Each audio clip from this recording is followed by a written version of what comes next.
The glow of a beeswax candle. But I'm here to say there's a fine line between the words ambiance and ambivalence. So lights up, please.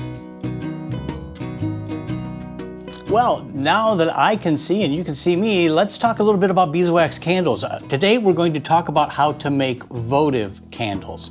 But first I want to talk a little bit about beeswax. Beeswax, it burns wonderfully as a candle. It's one of the best burning candles. It's the only thing that Catholic churches use because it is a pure burning candle. The reason for that, it gives off no real soot or anything. And it's pure, it's all natural compounds. It's also very slow burning. This particular votive, I'll probably get somewhere around 15 hours out of it, give or take. It is also hypoallergenic. I did it. What that means is there's nothing in it. It's just the pure wax. I know the beekeeper's wife, Joy, she likes the kind of the smelly candles. But I will tell you, it gets into the air, I get a headache. Beeswax, it doesn't happen to me. Next up is that it's the same light frequency as sunlight. And that's why I think it's so calming and feels so good, especially in the middle of winter. And also, if you are buying beeswax candles, buy from a local beekeeper because, it just supports us local beekeeper guys. One thing I do want to say is that I'm only talking about votives today. And a votive is really the only thing that I sell. And the reason I don't sell anything else is because they don't sell. I got all sorts of cool stuff. First, I started doing these little bee skeps. That was great. I did sell a lot of these right at the beginning, and then all of a sudden the market just dropped off completely. And then I went to these little owls, and the owls sold like crazy. I got an even bigger owl than this. It didn't sell at all. I think it sold 2. Then Christmas time. Get all the Christmas molds. People will buy beeswax candles like crazy at Christmas time. Christmas trees. I think I sold 2. No, actually just 1. Pine cones did a little bit better, but the only reason they did a little better is that we bundled with them a bunch of other stuff. So I think I actually only sold 4 bundles at Christmas time this year. Okay, do religious figures. They'll fly off the shelves. Never sold 1.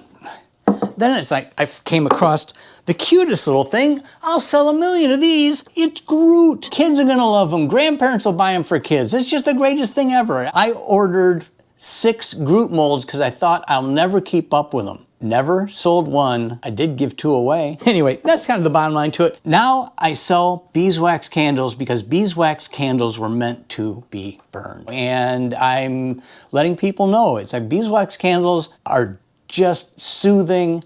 They're pure, all the things I said before. We're going to get going here, and I want to show you how to make a beeswax candle. I want to show you how to make specifically this votive. Let's go back. We're going to go through the tools of the trade, then we're going to go through the whole process of it. I'm going to talk about wicking and all of that. But before we even go back there, just a real quick, if you have not, please hit that subscribe button because it's really going to help us out. We're building a community and I'm really enjoying that. And we're all learning together. And again, so if you have not, please hit that subscribe button. It takes just a brief second, but means a lot to me. Commercial's over. Let's go build some beeswax candles. So let's talk about the tools of the trade that we need here for this whole thing to work. I'm going to start from bottom up, and this really isn't a tool, but you're going to want it. Okay, so I just take a big piece of foil, and then I use some painter's tape it down because I can guarantee you, as you can see, and I haven't made a whole lot of candles with this, it gets messy, so you're gonna want that. Then you also want a couple of old crummy pots. If you watch my rendering wax video, I think I talked about it. This pan has probably been in my family for, I don't know, 75 years. Or somewhere in that neighborhood. I know it predates me. Anyway, but obviously it's not a pot I'm gonna use for food anymore, I can guarantee that. I bought this at an antique store, but it was like $2, and I think I paid $1.50, I don't know. Then I've got this little 2 burner that works great. It allows me actually to do a couple things at one time, but it fits this pot nicely, not real expensive, handy to have, and I guess in a pinch you could cook on it. I have used the stink out of this thing and it has just performed. Another thing I think is important is this is a scale, and the scale gives you the opportunity to weigh out your wax, make sure that you've got the right amounts. Obviously, you're going to need beeswax, and this is beeswax that I rendered, that is our beeswax. And I like these little trays to put it in because they then all weigh pretty much the same amount. A pair of clippers is nice because you're always clipping something. Usually it's wicks. Crummy old knife because, I don't know, I'm poking down into wax. You're going to need wick, and we're going to talk about wick in a little while. This is the wick I have found that worked best for me. Yours may be different. We're going to talk about that when we talk about wicking. These are handy little Votive cups. So this Votive cup comes with basically a place to put your candle, which is pretty cool. So actually I can show you this, and here's a Votive that I made, and you can see that it's just got the place for the wick to go right through it. And this sits inside, and kind of foreshadowing where we're going to be looking at in a little while. So I do like these for making Votives. I like them a lot. Another thing that you're going to need is tin foil, because what I do, if you can see here, is I wrap my Votives in tin foil, and we'll talk about that a little bit later as well. Mold release. Okay, this is handy stuff because it really helps get your wax out of the molds when you want it to come out. Other thing, this is just really, it's something to hold the Votive into. Votive goes in and you light it. That's pretty damn obvious, isn't it? Okay, so those are the tools of the trade that we've got. Now let's get on with making this thing happen. So one thing I really like to do is not put a whole lot of extra wax into my double boiler if I don't need to. So what I do in advance is I weigh out the amount of wax. These cubes all weigh about 55 grams, 50 grams, somewhere in that neighborhood. But if you don't know, I'm going to take a Votive that I've already made, and we're going to weigh it. And if I put it on the scale, it's 56 grams. So deciding on how many Votives I want to make at one time, I decide. So it's 31 grams. There's 60, so that's one Votive. And today, I think we're just, for demonstration purposes, I'm going to make 2, which would be about 110 grams of wax. And there's 117. So that should do everything I needed to do. So we're going to take that wax now, and we basically just dump it into our double boiler.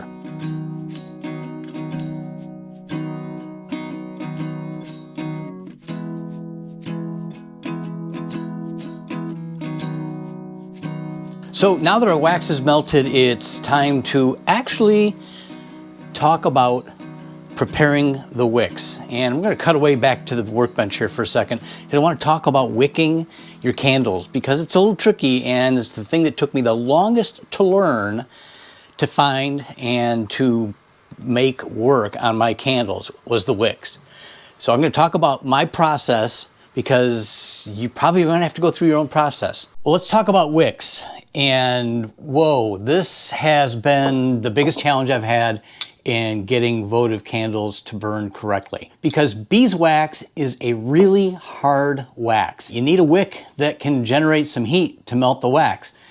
And that's the challenge. Number one, what you need to do is have a square braided wick. That's important because they burn a little bit hotter and it will help. But what size? And here's a tricky part that I need to share with you, is that the wax that my bees produce could be very different than the wax that your bees produce, especially if you are in another country, say Australia or the UK. Very different waxes. So you're going to have to experiment. I bought a lot of different wicks. I started out with the largest wick that they had over at my local Missouri candle shop and tried to burn that, and didn't work. This is that particular wick, and as you'll see, it tunneled, I think is what they call it. It doesn't get hot enough to burn the wax all the way to the edge. So you've got still the top of the candle, but probably about 8 hours of burn on that. It's just not hot enough to get all that to melt. Then I had some number 2 that I bought from Better Bee, and that should have been the right size. It is square braided, and it worked a little bit better, but it still didn't go all the way across the top. It just was almost hot enough, but not. And so finally, I bought this 2.0, and this 2.0 finally did what I wanted it to do. So yeah, there's a little bit on the side, but I'm getting pretty low at this point. But it burned across the top, and it burned very well, but it took me a lot of work to do it. I think I've got these sitting here too. They worked sort of a little bit. Candle Science number 2 that I got on Amazon. I'm just mentioning it not because I'm saying this is what you might want to buy. I'm just here to tell you, I had to test a lot of wicks to get the burn that I want and the burn that I know my customers want. That's what's, I think, critically important. I'll put a link to this 2.0 down in the notes. We're gonna show you how to prepare these wicks, because you really have to prepare the wicks in order to get them to really burn and do exactly what you want them to do. Let's go back and let's work with the wax a little bit. So I talked about a second ago, I'm using 2.0 wicking, and here's the way that I prepare those. I take a piece of wick about as long as I need it for a candle, and from now I'm doing 2, right? So I'm going to take 1, and I'm going to take 2, and we're going to prime this wick. And the way you prime it, cut the amount of wick off that you need. Then you basically take your wick and you dunk it into your hot wax, and you let it sit in there just enough to make sure that you feel like it's completely impregnated with the hot wax. This just helps your wick burn a little hotter, burn a little more consistent. So I'm just basically priming them. So now that it's primed, you pull it out and you basically just plop it down and stretch it out as straight as you can get it. And then when it's cooled at least a little bit, I stretch it out a little bit more. And yeah, it's hot, I'm not gonna kid you, but you want to get it as straight as possible. And then when it's even a little cooler, I just simply keep pulling it straight without trying to pull a lot of wax off. And then I lay it out flat, just on a flat surface, and completely let it cool. So we're going to let that cool, and while that's cooling, we are going to prepare our molds. Now earlier, going through the tools of the trade, I talked about these molds and how much I really, really like them. And I am going to prepare 2 of them. I'm going to get the wax out of the way. We're going to get our scale out of the way. I don't know if I had talked about it earlier, but again, I just lay a piece of foil down that will cover up my workspace, because you're going to get wax all over the place. Well, if you've watched my videos, you know Dave's going to get wax all over the place. So I'm trying to minimize the mess. I've got my 2 molds. I talked earlier about mold release, and boy, this really does help, because these things can stick. And I say when they stick, they sometimes are just, I've got to remelt the whole thing while it's in there. It's messy, so be careful with it. But I just simply spray it inside, just give it a good douse. Then I put my wick maker, I don't know, whatever we want to call that, and I spray that a bit. I'm going to repeat the process. And they're ready to go. I like to take a small piece of foil and put it around the cup. All it does is just slow down slightly the cooling process. I have found that if I slow down the cooling process, that it helps keep the candles from cracking. Occasionally I'll still get a crack, but for the most part, this works pretty well. Is it absolutely necessary? Not really. It's just something I found that I think helps me out a little bit. So I've actually spent a few minutes letting this wax cool down just slightly. If you wanted a temperature, I think it's like around 180 is the temperature, 160 to 180. Don't quote me on that. I'm not that specific about it, I just let it cool off just slightly and then basically just pour it into the molds.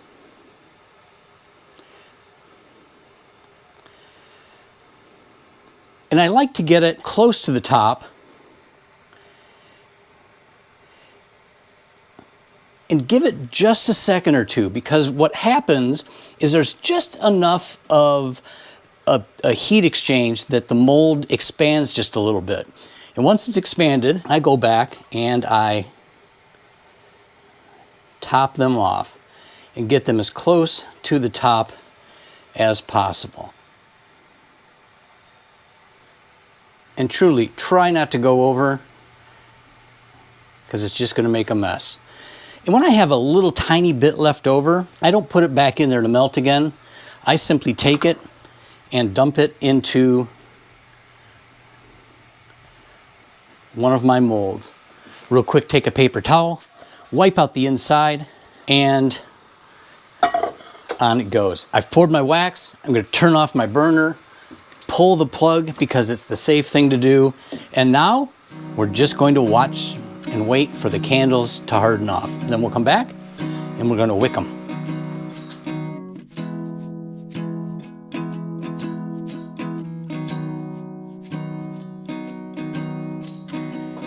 And the candles are dry and ready to really the final phase of this. So in the time lapse, you may have seen that this particular candle, it cracked.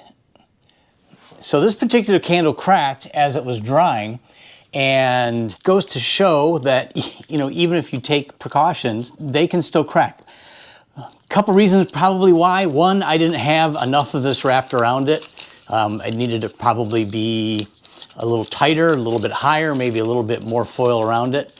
And the other thing is I may have poured my wax a little bit too hot. Those are just things that will make candles crack. But on the other hand, you know, then you also, if you've done it right, you get really perfect candles. So this one is one that I would sell. This is one that gets burned. But I'll really show you really quick. And you see how easy that came out of that because of the candle mold. And then you've got to get this thing off the bottom. There's a couple ways to do that. You can either just tap it and it'll come right out. You know, another way is if I don't have the hammer close, I just reach down and got a cement floor here, pound it on the floor. Comes right out without much effort. The two pieces come apart. These are really handy things, and I really do like them. We're going to put this aside. We're going to show you how fun and cool all of this is, because basically you take the wick, you put it through.